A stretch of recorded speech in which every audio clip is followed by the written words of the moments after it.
Bonjour, c'est Jules Lavie pour Code Source, le podcast d'actualité du Parisien.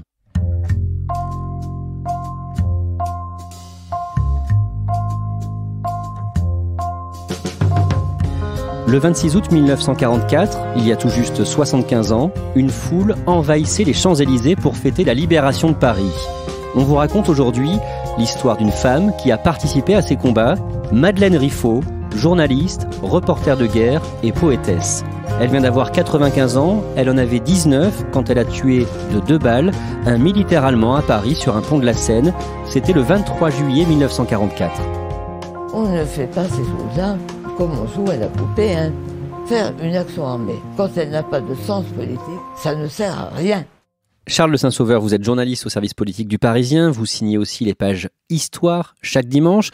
Vous avez rencontré Madeleine Riffaut ce mois-ci. Est-ce que vous pouvez nous décrire où elle vit, son appartement ? Elle vit dans un appartement du Marais, dans un quartier très très prisé par les bobos, qu'elle trouve très pollué, mais qu'elle ne veut pas quitter. Elle adore Paris. En fait, ce qui marque d'entrée, c'est l'odeur de cigarillos cubains qu'elle fume. Dans son appart, on les sent même depuis le hall d'entrée. Et puis aussi les chants du rossignol. Enfin, elle en a plusieurs dans son appartement. Paraît-il qu'ils chantent quand ils aiment bien le visiteur. Et là, c'était le cas. Et je les ai entendus chanter.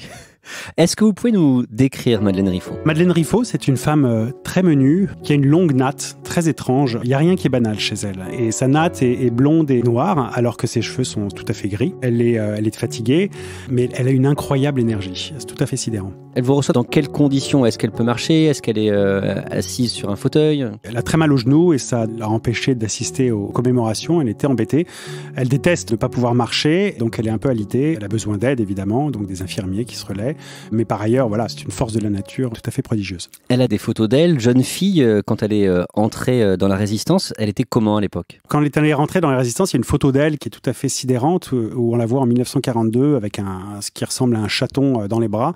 Elle a l'air d'une toute petite fille. Et c'est pourtant cette année-là, en 1942, qu'elle rentre dans la Résistance. C'est vraiment très étrange. Elle a quel âge à l'époque ? Elle a 17 ans. Elle a exactement 16 ans quand elle décide de rentrer dans la Résistance et 17 ans quand elle le fait effectivement.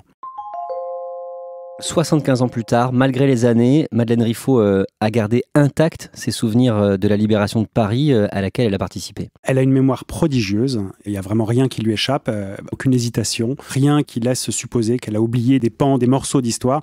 Non, elle se souvient de tout, elle se souvient des noms, elle remarque aussitôt quand vous ne savez pas un détail qui la concerne, elle ne laisse absolument rien passer. Il ne faut pas faire d'erreur avec elle. Ah non, il ne faut pas faire d'erreur avec elle. Dans quel milieu a grandi Madeleine Riffaut ? Elle a grandi dans un milieu relativement modeste d'instituteurs, on les appelait les hussards de la République à l'époque, qui étaient des Limousins qui avaient migré vers la Somme, qui était à reconstruire après la Première Guerre mondiale. Et donc ses parents étaient instituteurs, tous les deux, plutôt tendance gauche, Blum, SFIO. C'était pas des communistes. Madeleine Riffaut est devenue communiste après, pas toute sa vie d'ailleurs, mais ses parents étaient plutôt socialistes.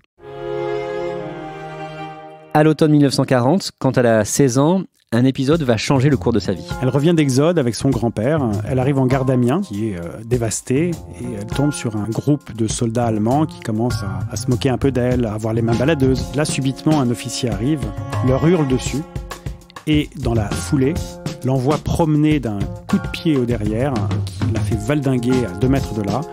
Elle se retrouve complètement groggy par terre, et avec le sentiment que vraiment, il ne faut pas les laisser là. Elle se dit plus jamais ça. Elle se dit ça ne peut plus se passer comme ça. Elle n'avait pas encore en tête de rentrer dans la Résistance, mais disons que le fond était là. En 1941, elle est envoyée dans un sanatorium près de Grenoble. On lui détecte une tuberculose pendant l'année 1941 et ses parents décident de l'envoyer donc en sanatorium, comme beaucoup de tuberculeux de l'époque. Elle va y passer de longs mois et faire des rencontres qui vont être décisives pour la suite de sa vie. Et notamment une rencontre en particulier. Marcel Gagliardi, qui a 25 ans. Elle en a 17. Il devient très vite son amoureux, chaste, dit-elle, mais ils vont partager ensemble beaucoup de choses, notamment l'amour de la poésie et puis le sens du combat. Lui, il veut mourir les armes à la main parce qu'il se sait condamné. Il a une tuberculose dont il ne réchappera pas. Elle veut être son égale et l'accompagner dans son combat. Quelque part, c'est lui qui va l'aider à devenir plus tard résistante ? Il va la guider dans son chemin vers la résistance. Après, elle a elle-même conscience de ce qu'elle fait. Elle ne le fait pas que par amour, mais elle va le faire avec lui. Et il va être décisif. Madeleine Riffaut va donc chercher à entrer dans la Résistance. C'était compliqué ? C'était très compliqué de rentrer dans la Résistance parce que c'était une chose de vouloir le faire. Il fallait savoir à quelle porte taper. Évidemment, à l'entrée de chaque bureau, il n'y avait pas marqué « Entre ici, résistant ». Donc, il fallait de sérieuses connexions pour pouvoir taper à la bonne porte. Alors comment est-ce qu'elle fait? Après le sanatorium, elle décide de monter à Paris avec Gagli, son amoureux. Elle s'inscrit à l'école des sages-femmes de Port-Royal, lui à l'école de médecine, et ensemble, ils vont entrer en résistance dans le Front national des étudiants. C'est un mouvement de jeunesse de la résistance? Ce sont des étudiants comme eux qui ont décidé de passer à l'action. Alors ce sont des actions qui ne sont pas des actions armées, mais qui sont des actions militantes. Alors sa première action, c'est un tag sur un mur de la rue de l'école des médecines. Un tag contre les nazis, puis ce sont aussi des slogans, des croix de Lorraine. Après, il y a beaucoup de transports de matériel, y compris des clés de tire-fond qui servent à déboulonner les rails, qui sont utiles pour les sabotages. Et puis, il y a des actions plus de propagande, par exemple, d'aller dans les très très nombreuses à l'époque que devant les magasins de ravitaillement pour aller convaincre les gens qu'il ne faut pas se désespérer de l'issue de la guerre, qu'une victoire est possible. Quel nom d'emprunt elle a pour son activité clandestine? C'est Rainer, c'est son pseudo de guerre. Elle l'a choisi parce qu'elle adore les poèmes de Rainer Maria Rilke, qui est un poète autrichien. Et d'ailleurs, ses amis résistants tiquent un peu parce qu'il est autrichien. Quand est-ce que Madeleine Riffaut décide de passer à la lutte armée? Elle a essayé plusieurs fois de passer à la lutte armée et plusieurs fois on l'a envoyée promener en lui disant en gros que c'était une petite fille. Mais elle a très envie de le faire. Elle constate que les rangs de la lutte armée ont été décimés à Paris et à l'hiver 1943-44, elle est obstinée, elle insiste et donc elle va voir son chef et qui lui trouve un rendez-vous avec un cadre des FTP, donc des francs-tireurs partisans. Donc elle a ce rendez-vous, la personne l'a mis en garde en disant « ça peut durer 3 mois avant que tu sois morte, voire 5 mois pour les plus chanceux ».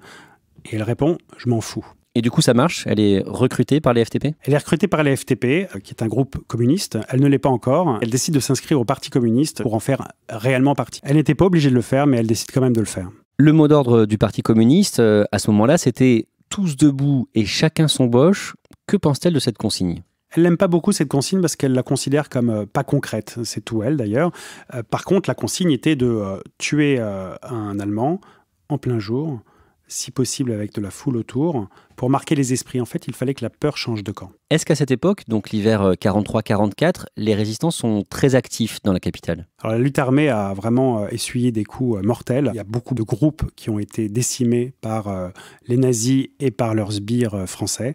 Des filatures très efficaces qui ont vraiment saigné littéralement la résistance française. L'occupant allemand qui cherche aussi à faire peur avec la propagande. On peut voir sur les murs de Paris à l'époque la fameuse affiche rouge qui va inspirer un poème de Louis Aragon en 1955, poème mis en musique et chanté quelques années plus tard par Léo Ferré. Vous aviez vos portraits sur les murs de nos villes, noirs de barbe et de nuit, hirsutes menaçant, l'affiche qui semblait une tache de sang, parce qu'à prononcer vos noms sont difficiles. Ils cherchaient un effet de peur sur les passants. L'affiche rouge, c'est une affiche de propagande nazie. On y voit 23 résistants des FTP et MOI, la main-d'œuvre immigrée, donc principalement des Arméniens, le poète Manoukian qui dirige le groupe et beaucoup de Juifs qui vont être donc fusillés le 21 février 1944. On leur doit notamment l'assassinat du général SS Julius Ritter. Et c'est en voyant cette affiche dans le métro que Madeleine Riffaut va vraiment se décider à rentrer dans la lutte armée. Ils sont morts, eux. J'ai dit, bon sang, on n'a pas fait autant, nous. La résistance armée est décapitée à Paris. Et ça fait un bout de temps que je demande à passer dans la lutte armée. Eh ben, j'y passe ce soir.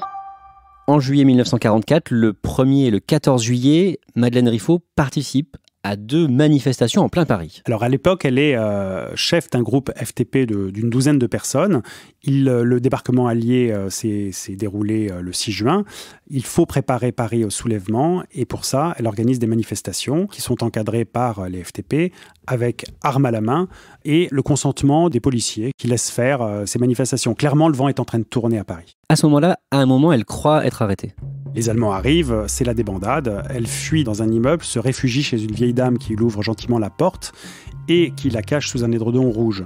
Les Allemands ouvrent, rentrent dans l'appartement et inspectent toutes les pièces.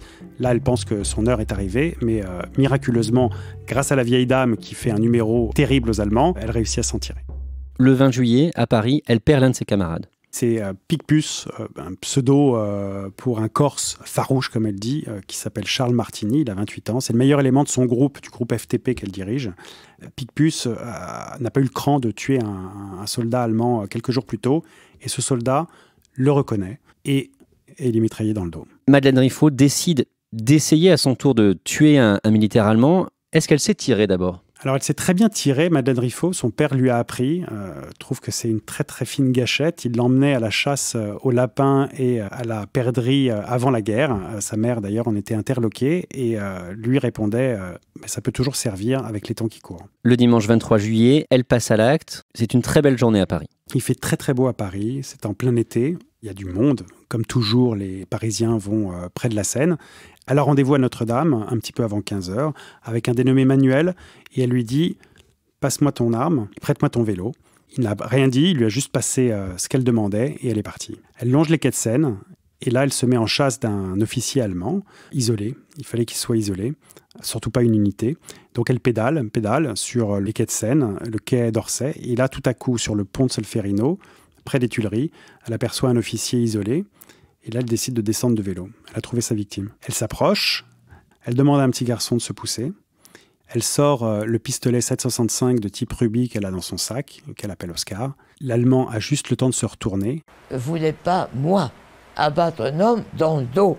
Je voulais qu'il me regarde, qu'il ait le temps de sortir son arme et qu'on fasse ça le voyage, même si ça durait 1 seconde. Il a fini par se retourner. Bon, ben là... donner 2 balles à la tempe et puis voilà. Qu'est-ce qu'elle dit aujourd'hui de cet acte ? Elle dit que ça ne l'avait pas mise en joie, que c'était une mission, qu'il y avait un objectif politique et qu'elle a accompli sa mission. J'avais aucune haine, aucune.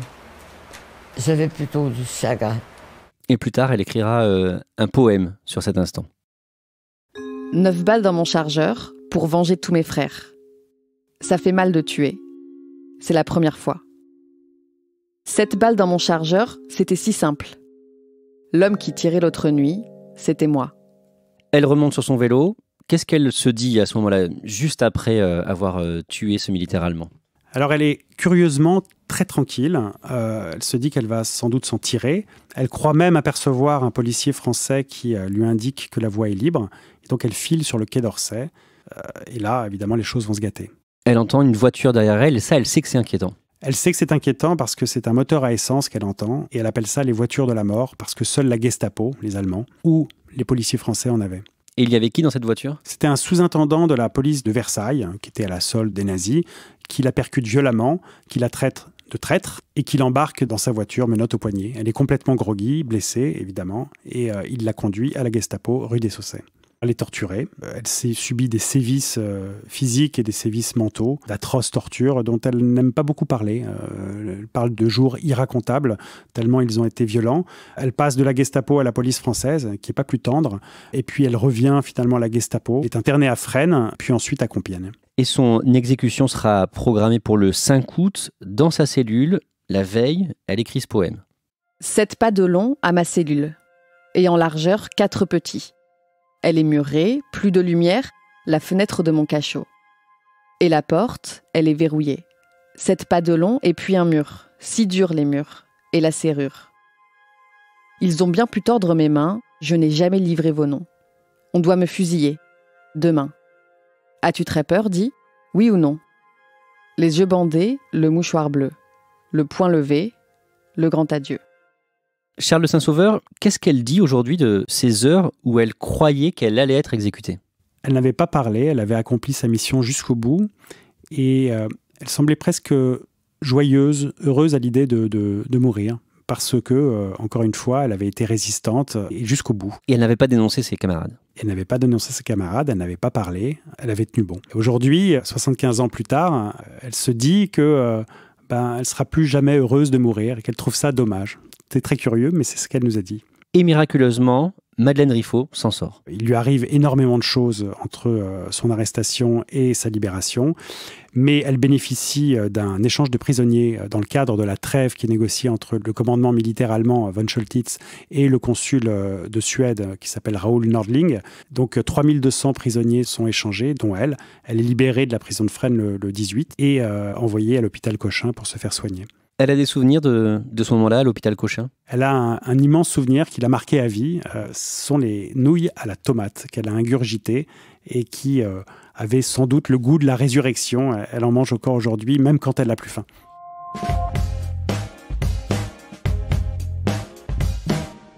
Le 23 août, avec des camarades, Madeleine Riffaut bloque un train rempli d'Allemands à la gare de Belleville. 80 Allemands seront arrêtés. Et le 23 août, c'est une journée particulière pour elle. C'est une journée particulière qu'elle a failli oublier d'ailleurs, c'est son anniversaire. Et dans le train, elle va récupérer du foie gras, du champagne, et elle va se souvenir qu'elle a 20 ans ce soir-là, et elle va pouvoir faire la fête. Le 25 août, les Allemands capitulent en fin d'après-midi, mais ce soir-là, justement, elle n'a plus le cœur à la fête. Madeleine est sur un banc avec quelques amis, et elle pleure parce qu'elle a perdu beaucoup d'amis. Ce jour-là, sur la place de la République, ils ont attaqué la caserne du Prince Eugène, qui était le dernier bastion allemand. C'est la dernière bataille de Paris. Et lors de cette bataille, qui est furieuse, où il y a beaucoup de morts, son ami Michel Tagrine, qui a 25 ans et qui est un violoniste merveilleux, tombe sous ses yeux, la tête emportée par une balle. Alors elle n'a vraiment pas le cœur à la fête. Il y a eu combien de victimes pendant la libération de Paris ? La semaine de libération de Paris, qui a duré du 19 au 25 août 1944, a fait 1700 morts côté français, dont 1000 résistants, et 3200, c'est-à-dire à peu près le double, côté allemand. Donc c'est tout sauf une bataille anodine. Le lendemain, le 26 août 1944, il y a donc tout juste 75 ans, une marée humaine envahit les Champs-Élysées, où les troupes alliées défilent. Madeleine Riffaut est sur place. Quel regard elle porte aujourd'hui sur cet épisode, sur la libération de Paris ? Je considère que c'est un grand moment d'allégresse, un moment de combat aussi, où tous les Parisiens s'aimaient, s'embrassaient. Il y a quelque chose d'unique qui s'est passé pendant cette semaine-là. Comme si Paris se réveillait de 4 ans de torpeur, lavait l'affront de l'occupation, les privations, comme un volcan qui se réveille. Finalement, la libération de Paris, c'était surtout une victoire symbolique ? C'est une victoire symbolique parce que c'est Paris, que Paris c'est la France, et que c'est aussi l'une des villes les plus connues du monde, mais c'est aussi une victoire politique. Il faut savoir que les Américains n'entendaient pas du tout libérer Paris, ils regardaient vers le Rhin, ils voulaient avancer très très vite et ils considéraient que la prise de Paris offrait un intérêt stratégique très limité. Mais les Français ont insisté, et notamment De Gaulle. Et pour De Gaulle, c'était très important que Paris soit libéré par les Français, parce que ça lui permettait de légitimer son pouvoir, d'installer un pouvoir français et non pas un pouvoir allié, et puis aussi de laver 4 ans d'occupation allemande, 4 ans de régime de Vichy, de capitulation, de honte quelque part. Lui parlait de la France libre, mais la France, pendant ces 4 années-là, avait été à la solde des nazis. Paris outragé, Paris brisé, Paris martyrisé, mais Paris libéré, avec l'appui et le concours de la France tout entière. Et c'est grâce à la libération de Paris, au fond, que la France a pu s'installer à la table des vainqueurs. Après la guerre, Madeleine Riffaut va ensuite devenir grand reporter. Elle va couvrir de nombreux conflits au Vietnam, la guerre d'Algérie notamment pour le journal L'Humanité. Elle va devenir amie avec le poète Paul Éluard, Picasso. Elle écrira plusieurs livres. On peut citer Les linges de la nuit en 1974, résultat d'un reportage en immersion à l'hôpital en tant qu'aide-soignante. Charles de Saint-Sauveur, vous avez parlé de longues heures avec elle. Qu'est-ce qui vous a le plus frappé chez Madeleine Riffaut ? C'est son énergie, sa farouche énergie. Madeleine Riffaut, 95 ans, c'est une vieille dame qui n'y voit plus grand-chose, qui a été torturée par la Gestapo, qui a des graves séquelles d'un attentat qu'elle a subi quand elle était correspondante de guerre dans les années 1960 en Algérie. Et malgré ça, on a le sentiment qu'elle est indestructible. Elle résiste à tout, elle résiste au temps, évidemment. Et on sent que c'est une résistante, elle le dit elle-même, combattante jusqu'au bout. Merci à Charles de Saint-Sauveur. Les extraits sonores de Madeleine Riffaut proviennent d'enregistrements de France 3 en 2014 et de l'AFP Vidéo cette année. Code Source est le podcast d'actualité du Parisien. Production Jeanne Boézek et Clara Garnier-Amouroux. Réalisation Benoît Gillon. Si vous aimez Code Source, n'oubliez pas de vous abonner sur votre application de podcast préférée. Nous sommes aussi sur Spotify, Deezer et YouTube. Vous pouvez nous écrire directement codesource@leparisien.fr.